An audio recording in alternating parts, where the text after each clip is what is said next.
Good evening and salutations, my GH fans. Let's talk about Sasha for a minute because something happens towards the end of this episode, and I don't understand that. Sasha is a very public she's a very public figure, and they knew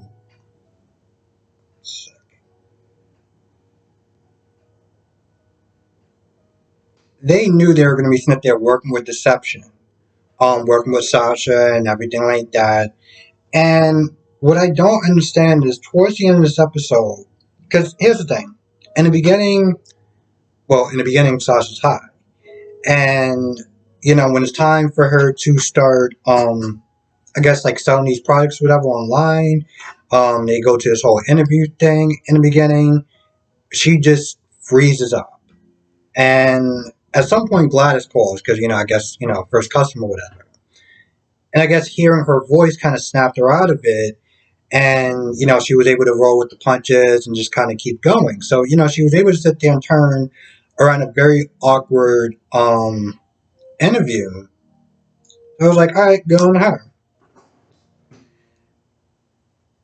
Maxie, she was backstage or whatever. Well, she was behind the camera, and I guess one of the assistants was talking about all the different stuff that was they're going to be sent there selling. And Maxie looked in one of the boxes and was like, "We got a problem." What I don't understand is, and I get to this live, but I feel like because one of the next products was like baby stuff, and you sort of look on Sasha's face. Brando's sitting there watching, Lucy's watching, Maxie's watching, and I'm sitting there thinking, which one would have been worse? You finding a way to stop the interview, or kind of cut to another scene, or even have Maxie kind of switch out with her for a little bit, um, as opposed to just watching this whole thing go down. Now, the reason why I sit there and talk about public figure is because no one thought, like like the company or whatever, that it was a good idea for them to sit there and start talking about baby products, knowing what happened with Sasha's baby. I don't understand that. Like, I'm not saying it was the host fault, but I feel like somebody should either be suspended or fired for not sitting there catching that even before it started. I really don't understand what's going on with Spinelli and why he can't be bought, why he can't tell anybody what's going on with him. He has this very awkward conversation with Britt as far as, getting advice or whatever as far as his dating life is concerned. Now, I don't really think it was so much about that as maybe getting info with her as far as, how she's using the dating app and how she finds it and things of that nature. Instead of chopping it up, and Cody was also hanging out with Dante and Dante, Olivia, and Rocco, the new Rocco that has brunette hair. Before Rocco was blonde, but today he's brunette because that makes sense. Um, anyway, he kept looking at Britt a couple of times, and he looks at Spinelli. Eventually, he goes over there and he makes Spinelli feel uncomfortable. They talk for a little bit. Britt leaves. Spinelli talks about how, you're extorting me, this, that, and the third. And I guess whatever this last new thing, this last thing that Cody's asking for is supposed to be some sort of big payout, and it's going to work in everyone's favor. Now, apparently, he also had a meeting with Sonny. He made a point of talking about how him and Sonny are very close, this, that, and the third. And right off the bat, Sonny smelled trouble. Smelled trouble, and after a quick conversation with him about Dante and stuff like that, and he leaves, Sonny's like, "What's going on? What kind of trouble you in?" And he mentioned the fact that he was so heavy as far as dropping Sonny's name that whatever it is, it must be serious. But again, Spinelli can't sit there and say anything, and it's very hush hush, and it's not that big of a deal, and blah blah blah blah. I hope whatever Cody is keeping, whatever Cody has on Spinelli, that is not as disappointing as the whole Marshall reveal. Because, well, I'm still not over it. Just not over it at all.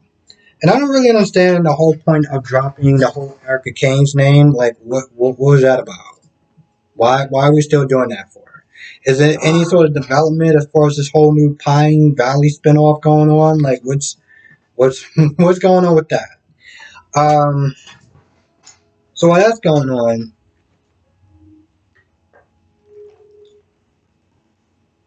you got Sonny.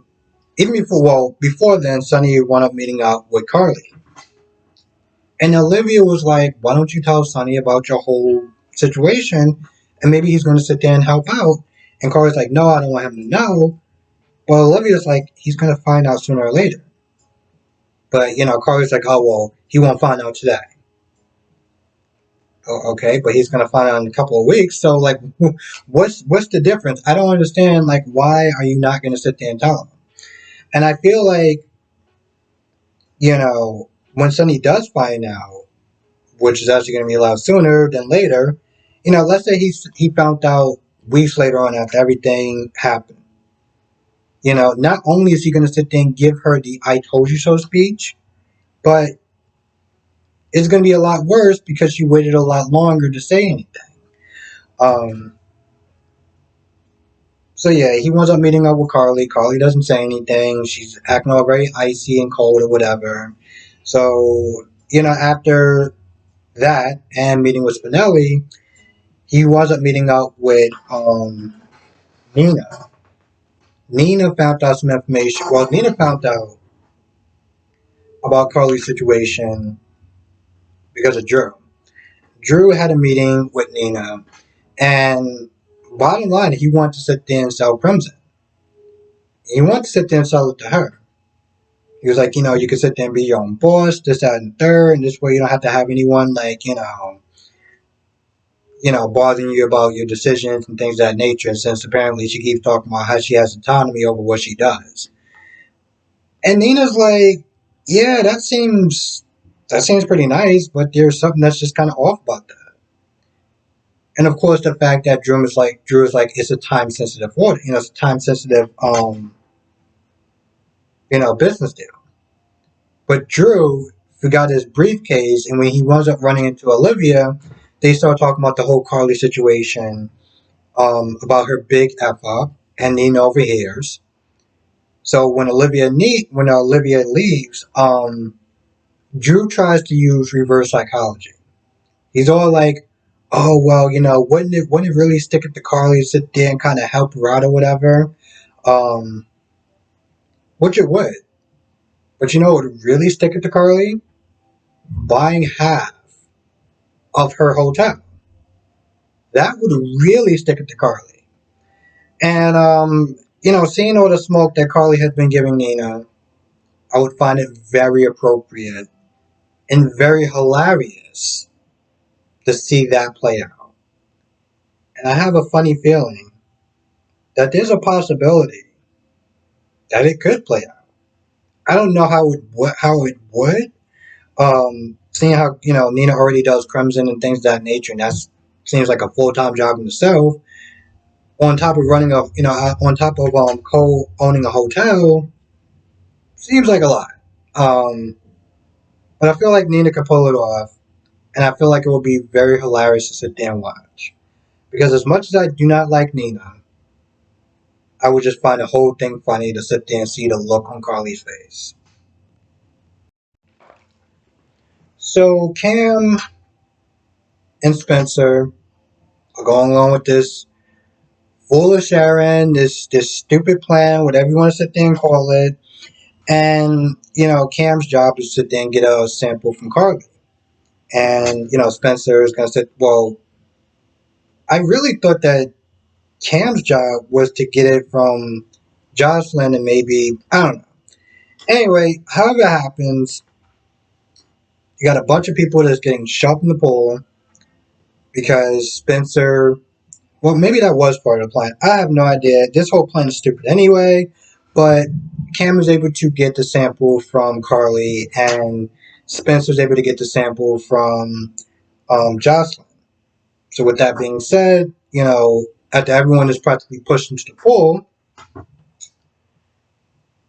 Spencer looks at Cam and he's like, all right, I'm ready to sit there and do this whole plan. Now, I know I sound like a broken record, but not only is this plan going to fail, but it's going to be very funny and entertaining to watch it fail. And I'm looking forward to that. Because if those two asshats think that they can sit there and outsmart somebody who has been practically running circles around Nicholas, and hell, even Ryan, even though that's Ryan's daughter or whatever, I feel like Ryan would probably kill his own daughter if she didn't do, what he says. But I'm like, this girl has came to town with a plan and a mission. And so far, she's been very good as far as covering her tracks. So I don't understand what the two potato heads is thinking that they're gonna do to trip her up. But I'm looking forward to this failing in a very funny way. I feel like Brooklyn's nickname should be Toxic. Now she winds up meeting up with Chase and she's talking about, oh, you need a career change or whatever, and she starts talking about, his singing. And at first, Chase is like, I can't imagine doing that in front of a large crowd, like maybe like charity and things of that nature, like local small stuff, but not on a grand scale. But Brooklyn's like, all you need is a manager, somebody that can sit there and kind of, help you. I don't know, like exert your assets or whatever she said. That I'm not gonna lie. Anyway, she's able to sit there and talk him into it. And Chase is like, all right, it'll be a good idea if you're my manager. But Brooklyn is like, no, I want Link to be a manager. And at first, Chase was like, that makes no sense. Why? Like, I punched him in the face. Why would he sit there and represent me? And she talks about why, and Chase is like, all right, cool. We can sit there and get the dirt on him, like the goods on him, to, I don't know, arrest him or something. But Brooklyn, blurts out that she wants to sit there and have Chase be the manager. Well, have Link be Chase manager, so this way they can sit there and blackmail him, so she can get her songs back. And at that point, Chase was like, yep, making this all about you. He invited me here to sit there and try to help me out, or so-called help me out. And in the end, all this really is to work towards your advantage. And he calls her out, and she stands there with that look on her face, that dumb look on her face, like she knows she's been caught. Instead of just admitting, yeah, you're right. This is, going to benefit me, but it's going to benefit him as well as far as getting some money in his pocket, seeing how, he kind of drained through his savings. Um, but again, instead of her actually just coming out and saying, all right, well, this is going to be kind of a two-parter deal, she tries to make it seem like she's just helping him out, when in reality, this is morally going to benefit her than it will him. I'm like, the sad part is that he's seeing all of Brooklyn's true colors, and somehow, maybe in a year or two, whenever they decide to put these two together, he's going to wind up going out with her. And I'm like, let me get this straight. You got suspended twice by her. Um, she's literally showed you her true colors more than once, and this is somebody you still want to be with. At first, I wasn't exactly too happy with Gregory coming at Brooklyn a certain way, with the whole suspension the first time, with everything. But now I'm like, maybe he was on something. Maybe during that time, one of his rants, he was actually on something.